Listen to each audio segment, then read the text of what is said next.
Ahora sí, lo más querido, lo más esperado de cada año en todos los canales de BookTube, mi top 10 de los libros favoritos que leí en 2023.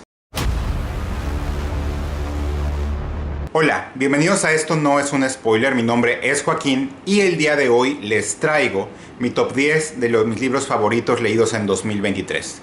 Este ha sido un gran año de lectura, si bien estoy leyendo menos, bastante menos, o un tercio menos yo creo que lo que el año pasado, básicamente porque cancelé mi suscripción a Storytel y dejé de leer audiolibros después de que me atoré con un hombre llamado Ove, y lo dejé de leer, no me gustó. Pero fuera de eso, ha sido un año excelente en el cual he leído considerablemente más ciencia ficción de la que creí que iba a leer. Y encontré uno de mis libros top de toda la vida. Y siempre un año en el cual encuentro uno de mis libros top de toda la vida, definitivamente es un buen año de lectura. Entonces vamos por ahí, los libros irán apareciendo en la pantalla. Número 10. En el número 10 voy a poner Amar y Ser Sabio de Josephine Tey. Después de leer la entusiasta reseña de Libros de Papel, me di la tarea de leer a Josephine Tey, una de las grandes damas de la novela clásica del crimen británico y probablemente una de las menos conocidas junto con Margery Allingham. Esta novela que lleva al inspector Alan Grant a investigar la misteriosa desaparición de un hombre es muy diferente porque es un misterio muy sosegado, muy de entender la naturaleza humana, mucho más tranquilo. Y me gustó bastante, en español lo publica la editorial Hoja de Lata y se los recomiendo como un misterio tranquilo, bastante cozy, que vale la pena si quieren una solución bastante buena. Número 9. En el número 9 voy a poner un clásico de la ciencia ficción y una de las novelas de ciencia ficción soviéticas más famosas, que es Stalker, Picnic Extraterrestre. Esta novela, como les contaba, cuenta las postrimerías de una visita alienígena donde los aliens han dejado su basura y cómo la humanidad se dedica a crear una locura, un furor por qué es lo que pasa con esa basura tan misteriosa que es la que dejan. Una novela muy interesante porque esconde una crítica al totalitarismo de la Unión Soviética y vale verdaderamente la pena para leer. Número 8. En el número 8 les traigo El Día de los Trífidos de John Wyndham. El Día de los Trífidos es probablemente una de las novelas postapocalípticas más famosas de todas. Pero yo nunca había leído y la verdad me gustó bastante cómo fue ejecutada. A John Wyndham se le suele conocer como el escritor de las catástrofes cómodas, porque la mayoría de sus personajes mantienen un tono flemático, estoico, bastante a medida que se enfrentan a lo indecible, a la catástrofe.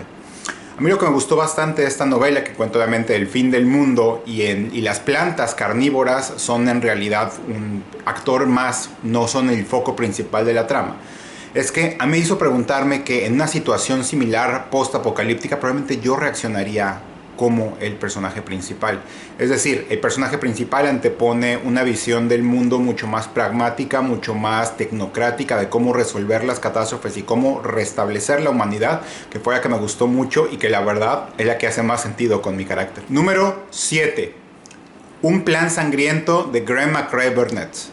Del escritor escocés, una especie de falso true crime, es decir, lo contrario a Sangre Fría, que es un crimen real novelado. Es decir, es una novela que es un crimen ficticio que se cuenta como si fuese un true crime. ¿De qué se trata? De un muchacho de 17 años que asesina a sangre bastante fría a 3 personas.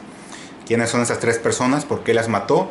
La confesión que él escribe está muy articulada para tratarse de un campesino de las tierras altas escocesas muy humilde. ¿Cuáles son las actitudes victorianas sobre el crimen? ¿Qué ideas tremendamente anticuadas se tenían en ese momento sobre qué es lo que causa el crimen? Esta novela me encantó, me la eché como en día y medio o en 2 días, se lee muy rápido, tiene una agilidad impresionante y la verdad se la recomiendo si quieren leer un true crime espectacularmente bien hecho.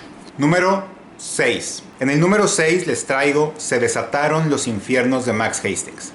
Creo que ya les he contado que yo tengo muchos problemas con cómo se representa a la Segunda Guerra Mundial en términos literarios. Entonces yo lo que recomiendo a la gente es trate de leer o memorias de los supervivientes reales o un libro de historia. Y este libro de historia es probablemente una de las historias más comprensivas, muy resumida obviamente, pero más comprensiva sobre la totalidad del conflicto. Es una obra de historia muy larga publicada por Crítica que verdaderamente recomiendo si quieren darse un ojo y entender la magnitud del conflicto. No entendemos la magnitud del conflicto de la Segunda Guerra Mundial. No entendemos la cantidad de continentes y países que involucró. No entendemos la cantidad de gente que murió al día. Decenas de miles de personas muriendo al día en la Segunda Guerra Mundial. No entendemos los escenarios de la guerra. No entendemos que en la Segunda Guerra Mundial se pelearon batallas en bosques helados, en desiertos ardientes, en junglas asfixiantes, en el cielo, en el mar, en la tierra. No entendemos cómo era diferente cada escenario y cada táctica, cada uno de los teatros de la guerra. Yo obviamente les recomiendo eso si quieren empaparse de una historia muy comprensiva de la Segunda Guerra Mundial. Número 5. En el número 5 les traigo El hombre hueco de John Dickson Carr. Uno de los misterios de cuarto cerrado más famosos de la historia, junto con El misterio del cuarto amarillo de Gaston Leroux, autor del Fantasma de la Ópera. Esta novela cuenta, como la mayoría de las novelas que son de misterio de cuarto cerrado, de un asesinato imposiblemente cometido en un cuarto que está cerrado con llave. La solución es ingeniosísima, quizá llevando a lo exagerado, pero vale la pena porque el autor pone un capítulo que es básicamente su tesis de cómo funcionan los misterios de cuarto cerrado, y se nos olvida que en la época dorada de la novela de misterio, en la época dorada del crimen, había como una especie de furiosa carrera armamentística entre la mayoría de los escritores por ver a quién se le ocurría la solución más ingeniosa, y esta es una solución ingeniosísima.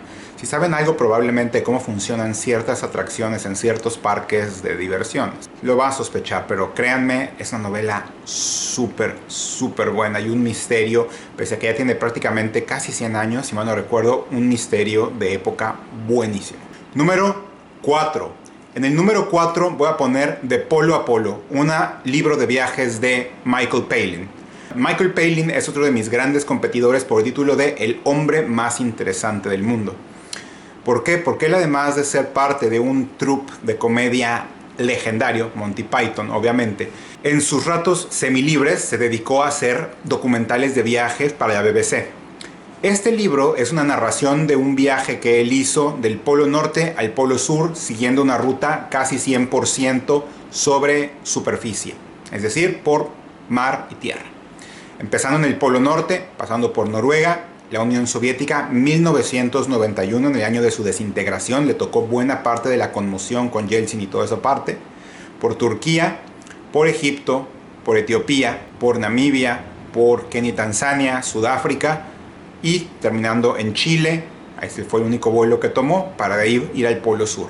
Increíble libro de viajes, obviamente por ser un comediante es muy ameno, muy divertido de leer, de verdad créanme, se los recomiendo, porque son de esos libros de viajes que de verdad nos hacen soñar. Número 3. El libro del Sol Nuevo de Gene Wolfe. Los 4 libros del libro del Sol Nuevo, juntos. Ya les conté mis impresiones sobre Gene Wolfe y sobre el libro del Sol Nuevo, una de las novelas de ciencia ficción más legendarias. Probablemente no de las más influyentes, pero las más legendarias por su complejidad, por su maestría técnica, por lo difícil que es leer y sobre todas las teorías que hay detrás de ella. Vale verdaderamente la pena para lectores avesados de ciencia ficción meterse en este mundo de un futuro muy lejano y muy distante, donde el sol está muriendo y la jornada de Severiano, el torturador. Minotauro definitivamente nos debe ya la reimpresión en español, porque créanme, es una novela que uno debe leer si se considera fanático de la ciencia ficción, sin lugar a duda. Número 2. En el número 2 voy a poner un libro del cual he hablado muchísimo este año, que es increíble y que se convirtió en uno de mis libros favoritos de toda la vida, y es Growing Up Weightless de John M. Ford. La historia de cómo los derechos de la obra de John M. Ford después de su muerte se perdieron. Tras un artículo en la revista Wired, me parece, que se pudieron recuperar y republicar, fue impresionante. Pero más impresionante fue esta novela, una especie de Bildungsroman, una novela de formación de un muchacho que se llama Matías Ronay, que vive en la Luna, que se enfrenta a las dudas y las dificultades de crecer, cómo ve el mundo de los adultos, escrito a propósito de una forma nebulosa, conflictiva, difícil de entender, y cómo él lo que quiere es escapar de la luna. Es una novela que narra mucho cómo, por ejemplo, Paul Simon decía, ¿no? Cuando uno está creciendo, uno está agitándose casi como un dedo sobre el gatillo de una pistola. Y es una novela que me encantó por cómo ve la naturaleza humana, cómo se siente esa espacialidad, esa insignificancia, y al mismo tiempo la historia de una vida y lo difícil que es crecer y lo difícil de pasar a una vida completamente diferente, romper las ataduras con una casa y al fin y al cabo que esas decisiones cómo nos convierten en personas más humanas. Desgraciadamente esa novela nunca se tradujo, espero que algún día se traduzca. Lo que sí está traducido de John M. Ford es una novela que se llama Cuando el dragón despierte, que es una novela de historia alternativa o fantasía histórica, pero yo espero ver que este libro llegue a más manos. Y número 1. En el número 1 les voy a poner La guerra del fin del mundo de Mario Vargas Llosa. Esta es una novela ganadora de un premio Nobel. Punto. Es una especie de guerra y paz latinoamericana, una historia, una visión general sobre un conflicto tan absurdo como monstruoso y desgarrador, que es la guerra de Canudos en Brasil en la última década del siglo XIX. Yo les decía que esto se siente como Malaz de la vida real, pese a que el nivel de técnica es completamente diferente, y no hay magia, no hay senderos, no hay nada. Pero es una novela muy buena porque es una visión, como una especie de guerra y paz latinoamericana, como les decía. ¿Cuáles son nuestras, pese a que somos países muy distintos en muchos sentidos, cómo hay temas en común, ¿no? Lo absurdo muchas veces de los enconos ideológicos muy absurdos y el fanatismo de todos los lados del conflicto y todos los que ven el conflicto desde fuera, definitivamente el sufrimiento humano, qué es lo que llevó al profeta a crear esta comunidad tan extraña, cómo se pensaba en ese momento en Brasil, cómo estaba fundándose, consolidándose la República en Brasil, que es un país gigantesco, un país gigante, que definitivamente es una obra para los siglos, o sea, definitivamente merecedora del premio Nobel, porque es una gran novela de historia, es una novela total de la experiencia latinoamericana, si me preguntan sobre ella. Entonces, por eso, La guerra del fin del mundo de Vargas Llosa es mi número 1 de este año. Espero que les haya gustado mucho este top. Saben que es un video que me encanta hacer siempre, porque uno se da cuenta de todo lo que lee uno en el año y esta recapitulación me encanta. Cuéntenme cuáles fueron sus libros favoritos este año. Cuéntenme qué es lo que más les gustó, qué les sorprendió haber leído este año. Y no se les olvide comentar, suscribirse si no lo han hecho, darme la manita arriba y nos estamos viendo en la próxima. Muchísimas gracias.